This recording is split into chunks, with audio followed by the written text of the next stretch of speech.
downshifters on. I'll be using both.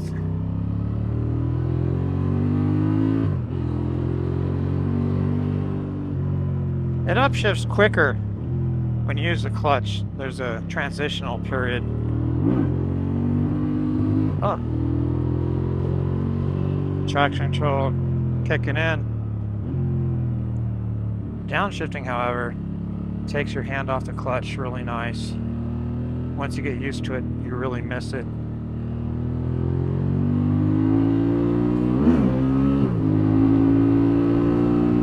A lot of intake noise, can't even hear the exhaust.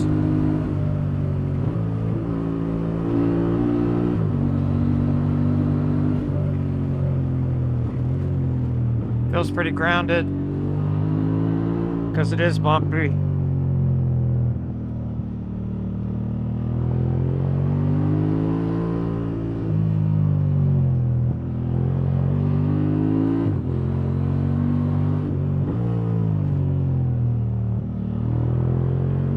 Brakes don't feel quite as strong doing this as they do with casual riding.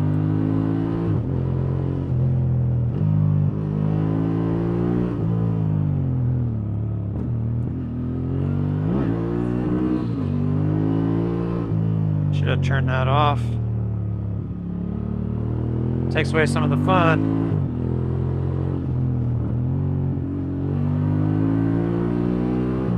No room for air on this road. The road dropped away there.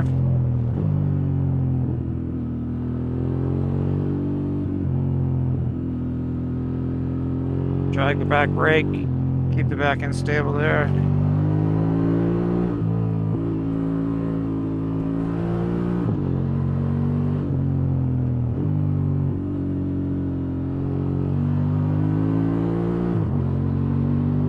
Somehow the T7 felt a little more connected to the road. The bumps did not upset the bike as much. It just felt a little more secure. Not that this feels bad, but the Yamaha really surprised me here. Got the dirt. There's the truck.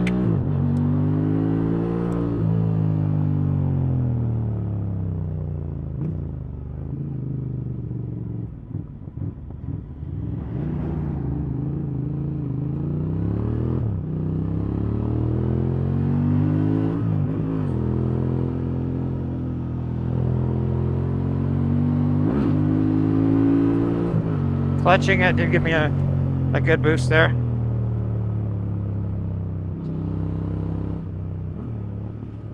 Nice. Okay, we're here testing the 2024 newly released to the US Transalp 750.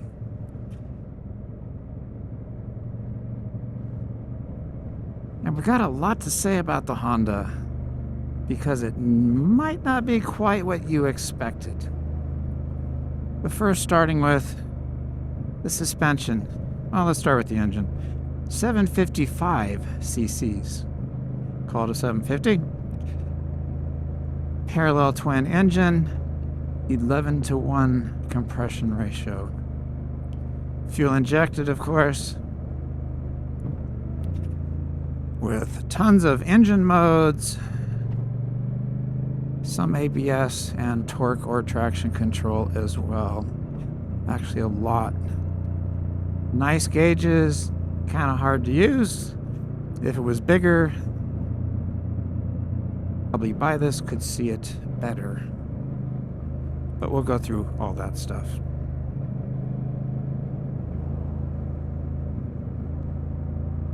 For off-road, the wheels are 18-inch. You can get any knob you want.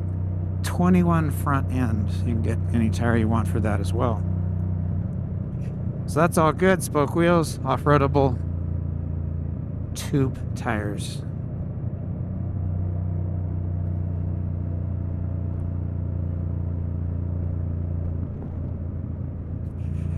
Let's go to the suspension on this because here's where one of the first letdowns comes. Suspension, for all intents and purposes, is non-adjustable. Okay, there's preload adjustment. Takes a spanner wrench in the back, no preload adjuster knob. The front, you go from the top here and adjust your preload. Other than that, you got nothing, zip. So if you're gonna do, let's say, a big street ride, comes with a really nice, sturdy, big rack behind me.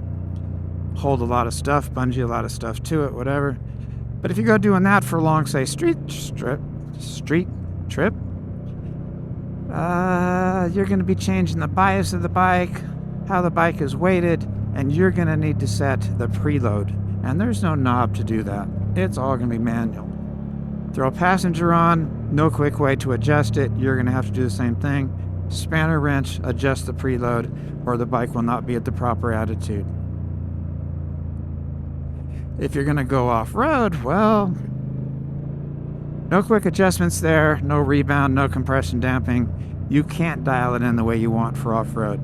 And then if you throw a bunch of luggage for travel, camping, whatever on the back, you still can't adjust the suspension for that load other than simply preload. So where a lot of this takes me with the Honda is they designed it as a street bike, which is not what us in the US expected.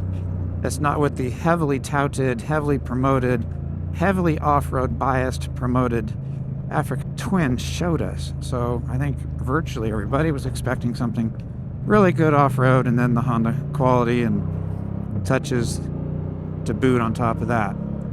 Well, a little bit different than that, because we don't even get a skid plate. No skid plate, but we do get a quick shifter.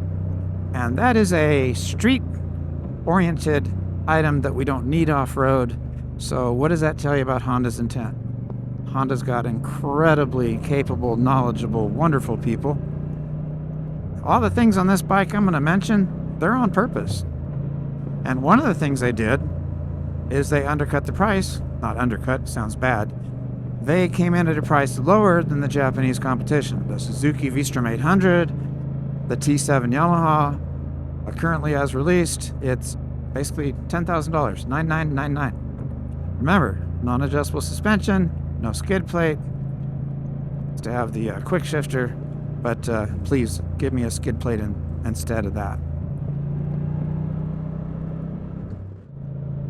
Okay, let's get back to some specs. Honda carries 4.5 gallons of fuel.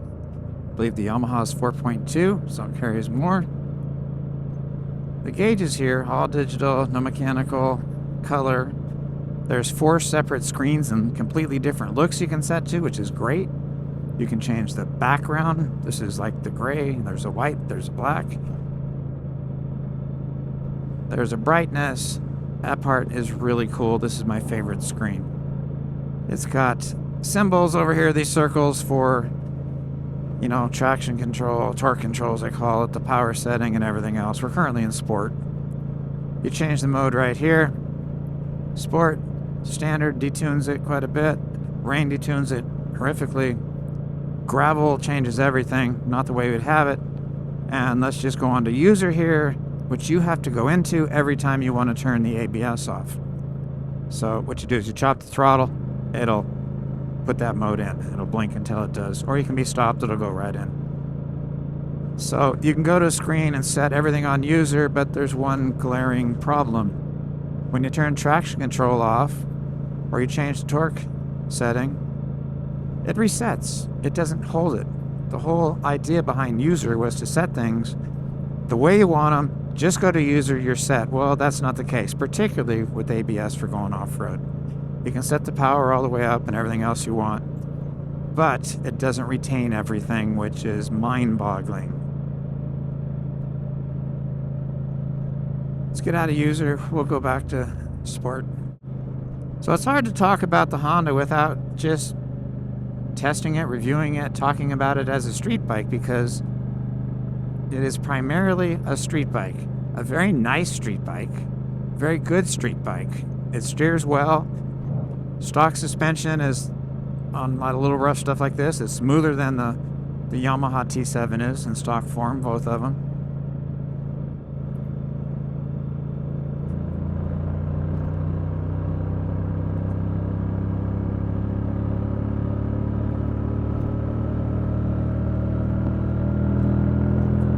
As you can see, you hit the throttle, it just takes a while.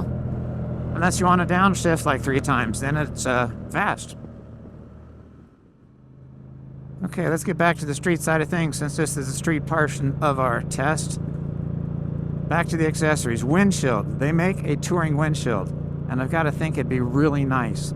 This bike protects you, you know, it goes up just top of the helmet, not down here where it's louder. The cockpit is nice. It's not silent by any stretch, but it's not bad. They sell winglets, touring windshield, which is going to change all of that. They sell saddlebag, brackets for the saddlebags, call them panniers if you want.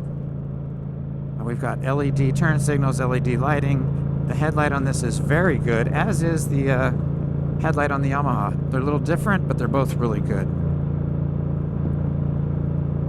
Our function switch over here has driven me kind of crazy. The smallest item on this, just about, is the turn signal switch. It's also the most used by many times over. Put it way down here. Hard to feel with gloves on. Get winter gloves, it's very hard. Then you've got your control here for the display. This is, you know, it feels like a turn signal switch more than anything, and you're in the dark with heavy gloves. Horn here, your mode button that switches through, once again, your engine modes here. And then you have your emergency flashers down here, which is awesome. Every bike should have it, and now more and more bikes do have that, which is great. The right side they saved for a starter button and a kill switch. Nothing's over here. Whereas the Yamaha, they put their mode switch over here, and it's hard to use with your right hand. So everything on the left is fine. Just wish the layout could have been more usable, more easy to figure out.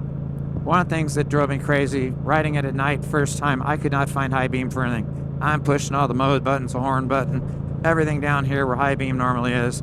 And then I find out your flasher up here for high beam, it's your high beam switch. You have to push it up to get high beam. That's probably the second most used item, for me at least, on the bike, and it's up here.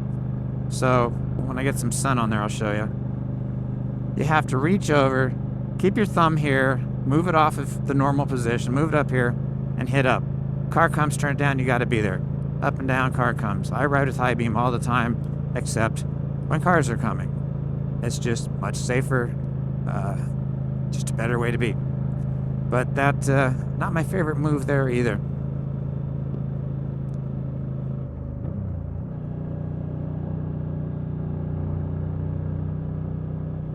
The Honda lays in the corners really well, like a street bike. It has a very slight hesitation at the first bend, the very first initialization of that. And it's not, most people won't notice it, but it doesn't change anything. It's really cool. It doesn't stand up in corners when you're braking like here. It's just staying flat and true, which is really nice. But if you want power, you have to do this. It's not heavy on the roll-on. The Yamaha can roll on anywhere, anytime. So, what we'll do in the future here is we'll go off-road.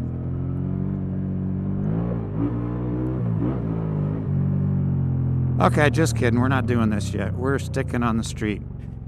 We will get to off-road. We're going to let the dust clear a little.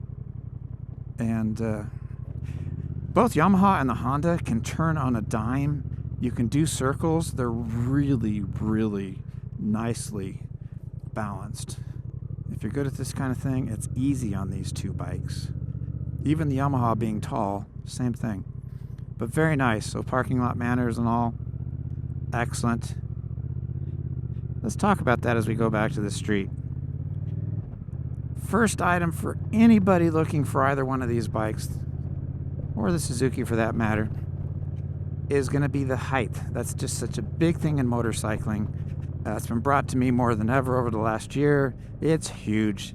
If you're not comfortable on a bike, you're not going to ride it, you're not going to like it, you're not going to have the same experience. And height is #1 issue. And the Honda here is listed at 1 inch, slightly less, 1 inch lower than the T7 Yamaha, which is astounding because if you go to kick your leg over it, it feels 3 inches lower. You got a big flat seat, far better for the street. It's a more comfortable seat. It's got a step in the back, which is nice. It's not going to be as good for off-road, but it's a more comfortable seat as well. But the bike does not feel tall. It doesn't feel top heavy. It's very, very nice. And that's where Honda said, we're making a street bike. But very, very good. The T7 Yamaha, in comparison, is, you just have to remember this about the Yamaha. It is a tall bike, and it will always be a tall bike. Every time you put your leg over to get on or to get off, you will know it's a tall bike. Now, when you ride it, it's awesome. It goes away, you don't think about it. But getting on and getting off, it's always going to be tall.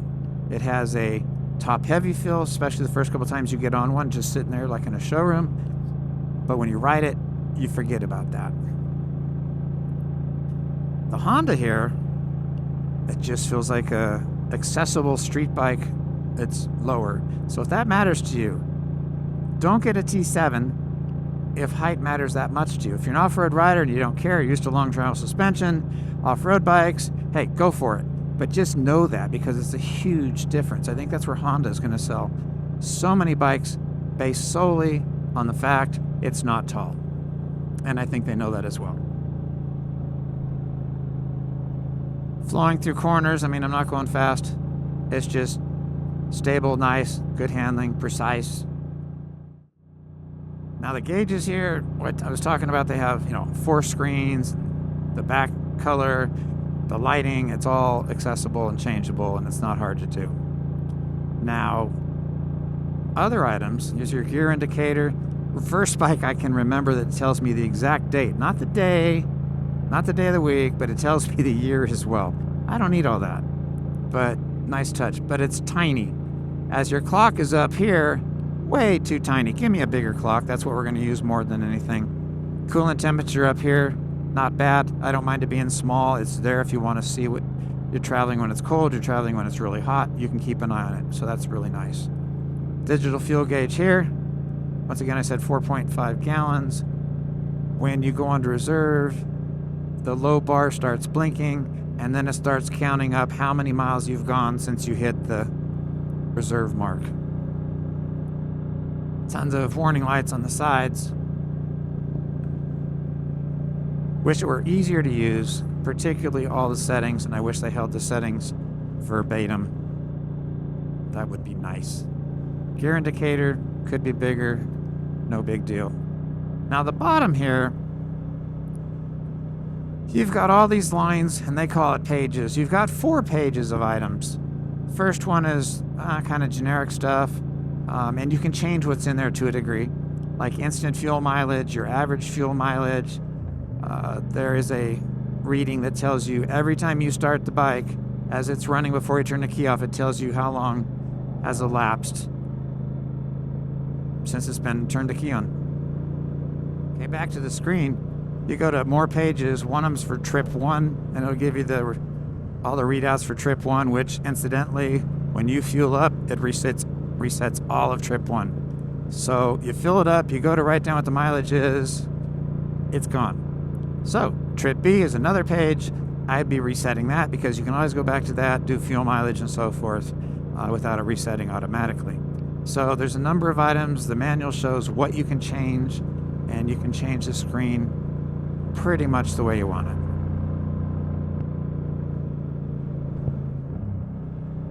Well, since we have ABS, we're here. Let's get up to 60, and let's experience our ABS. All the way grabbed, all the way to a stop, and that was very nice. Very, very nice. Totally controlled. I felt, amazingly, no pulsating, nothing. But then you got to do it again and see if the brakes fade, so let's go. 60. I can feel a little lockup, which is fantastic. It's that close, on the verge. Cool. I like it. No fading. Oh, track control kicked in. No wheelie. You can see it blinking on the dash. Anyways, the brakes, that was excellent. That was about as good as it gets for anti-lock. You just grab them, and it did a fantastic job here in the dry.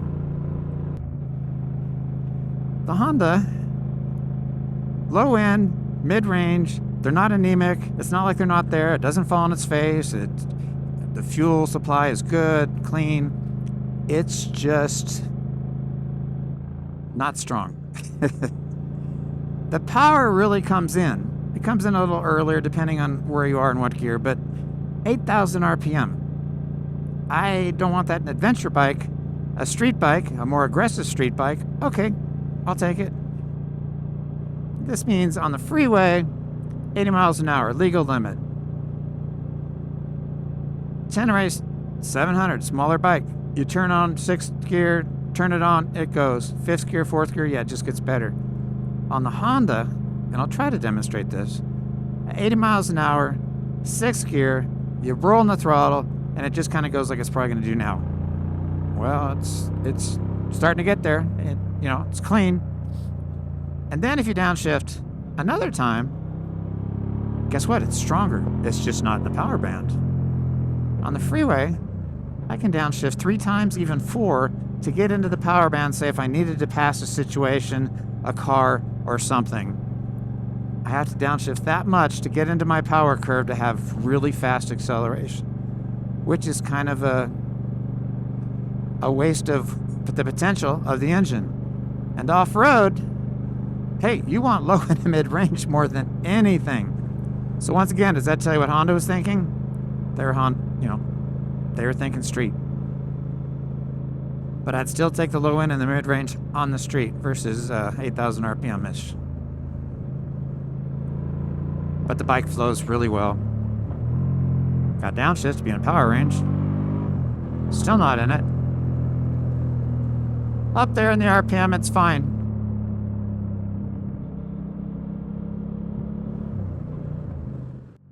One of the differences with the Honda versus the Tenere, this has more power. It has more grunt. You get up in that 8,000 RPM range. Okay, you got a lip, a rise, whatever you're riding, you're a good rider, you're skilled, you're being safe. On, say, the T7, it's like a 2nd gear. You can pull up the front end and start to ride it, but it runs out of power. It's just not that kind of power band. Whereas this, you're going to hit that, and it's going to carry that for much longer if you're revved out because it just has more power up there. It's going to be cold up here tonight. Wish I had electric grips on there. It will, going forward. Another thing I'll point out about the Honda Transalp is the bottom of the engine is very exposed. The sump hangs down, the exhaust hangs down.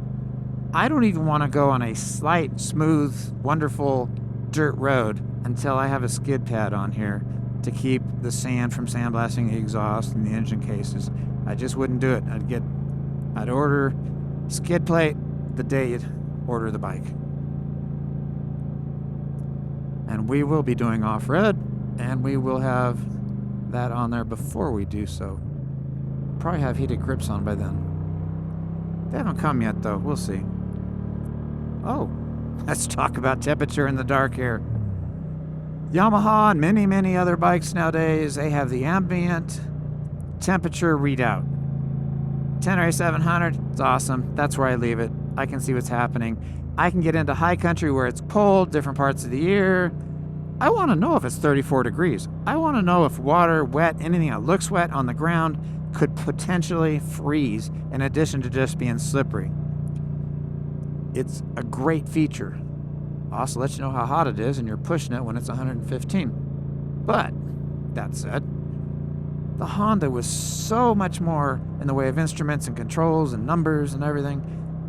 They didn't put on an ambient temperature on this bike. Maybe they can reflash it and add one. I doubt it. That would be awesome. It is sorely a missed feature or opportunity for Honda.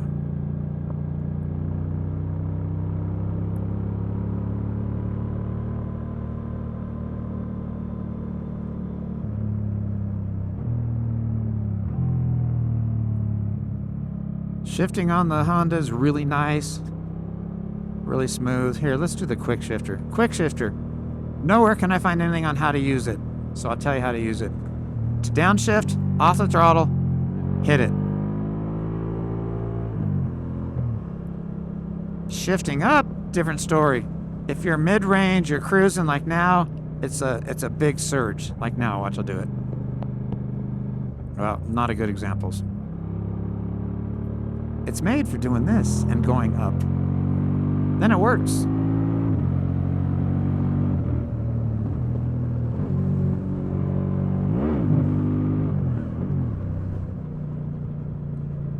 I found that with the quick shifter, I use it more and more and more and more downshifting. It really helps the ride.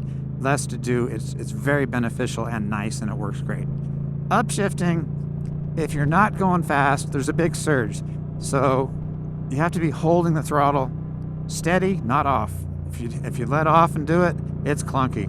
Not meant to be, I believe. Straight on the gas like now. Okay, there's a big lug. You do this every time. When you're on the gas, it's smooth and works. As it should. Like right now. Okay, you see my head go forward? There's a little bit of that. It cuts it, and you do this. At higher speeds, higher revs, not an issue, works. Therefore, I find I'm basically always using the clutch upshifting, and I'm using the quick shifter on the downshift all the time. Already getting cold. Can't tell you what the temperature is, though. Wow, leaves are gone. Okay. The Honda is really good at setting into a corner. It's just natural. It's good. It flows really nice.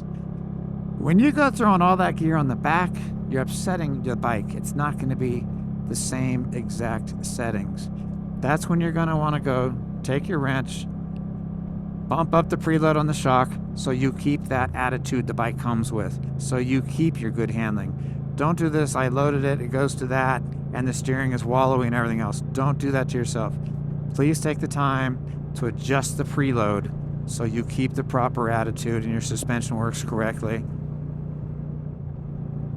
Because what also happens when you leave your bike like this, your suspension, the suspension on the initial bump is too soft and it gets a chance to wind up. And once it winds up, you can't stop it from going through the travel. The preload adjusts it so that first initial part is stiffer so it doesn't just get going and all the way through the stroke. Stiffer here means it's going to be slower here, which is what you want.